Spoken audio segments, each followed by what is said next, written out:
Hello friends, welcome back to my channel. কেমন আছো তোমরা? আশা করছি ভালো আছো, সুস্থ আছো। আমিও ভালো আছি। আজকে আবারও নতুন একটা রান্না নিয়ে চলে আসলাম। আজকের রেসিপিটি হচ্ছে দই কাতলা রেসিপি। তো ঘরে থাকা কিছু সামান্য উপকরণ দিয়ে কিন্তু এই রেসিপিটা বানিয়ে নিতে পারবে, আর খেতে কিন্তু ভীষণই সুস্বাদু হয়। তাহলে চলো রেসিপিটি প্রথম থেকে শেষ পর্যন্ত দেখতে থাকো। আশা করছি আমার আজকের রেসিপিটি তোমাদের খুব ভালো লাগবে। প্রথমে এই রেসিপিটি রান্না করার জন্য কড়াইয়ে দিয়ে দিচ্ছি তেল। তেল গরম হয়ে গেলে আমি প্রথমে নুন দিয়ে কাতলা মাছগুলিকে মেখে নিয়েছিলাম, এইগুলি দিয়ে দিচ্ছি। আর আমি এখানে ছোট ছোট সাইজের কাতলা মাছ ব্যবহার করছি, তোমরা চাইলে বড় পিসও ব্যবহার করতে পারো। সবগুলি মাছ দেওয়া হয়ে গেলে একটু অপেক্ষা করতে হবে। প্রায় 1 মিনিট পর আমি এক পাশ উল্টে দিচ্ছি। এইভাবে আমি সুন্দর করে উল্টে পাল্টে মাছগুলিকে ভেজে নেব।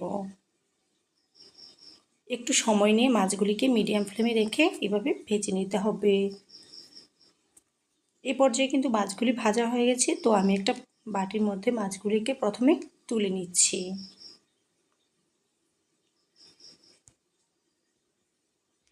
এবারে এই তেলের মধ্যে আমি গোটা গরম মশলা আর একটা মিডিয়াম সাইজের পেঁয়াজ কাটা দিয়ে দিলাম। এবারে খুব সুন্দর করে এগুলিকে ভালোভাবে একটু ভেজে নিতে হবে, কালারফুল করে। ঠিক এই পর্যায়ে চলে আসলে এবারে এর মধ্যে আমি দিয়ে দেব আদা আর কাঁচা লঙ্কা বাটা। প্রথমে আমি দিয়ে দিলাম এর মধ্যে আদা বাটাটা। তো আদা বাটা দেওয়ার পরে একটু আদার কাঁচা গন্ধ চলে গেছে।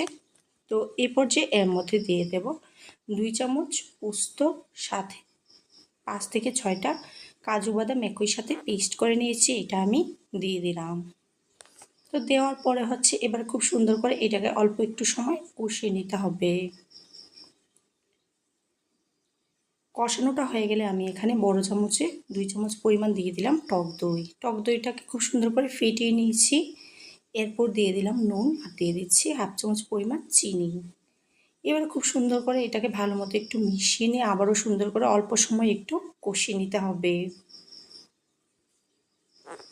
কষানোটা কিন্তু হয়ে এসছে। এরপরে দিয়ে দিলাম জল। জলটা দেওয়া একটু স্কিপ হয়ে গেছে। তারপর দিয়ে দিলাম কয়েকটা ছেঁড়া কাঁচা লঙ্কা। এবারে দিয়ে দিচ্ছি কাতলা মাছের পিসগুলি। এবারে আবারও ভালো মতো এগুলিকে একটু মিশিয়ে নিয়ে তারপরে হচ্ছে এবারে আমি এগুলিকে ঢেকে রান্না করে নেব 7 থেকে 8 মিনিটের মতো।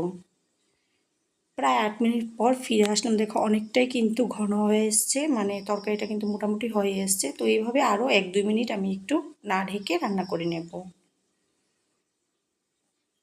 এবারে দিয়ে দিলাম এর মধ্যে অল্প একটু গরম মশলার গুঁড়ো। এবারে ভালো মতো একটু মিশিয়ে নিচ্ছি। তো আমার রেসিপিটি কিন্তু এবারে সম্পূর্ণ রেডি। গ্যাসটা বন্ধ করে নামিয়ে নিলেই হবে। তো আমার আজকের রেসিপিটি যদি তোমাদের ভালো লাগে তাহলে অবশ্যই আমার চ্যানেলটা সাবস্ক্রাইব করতে ভুলবে না, লাইক শেয়ার কমেন্ট করবে।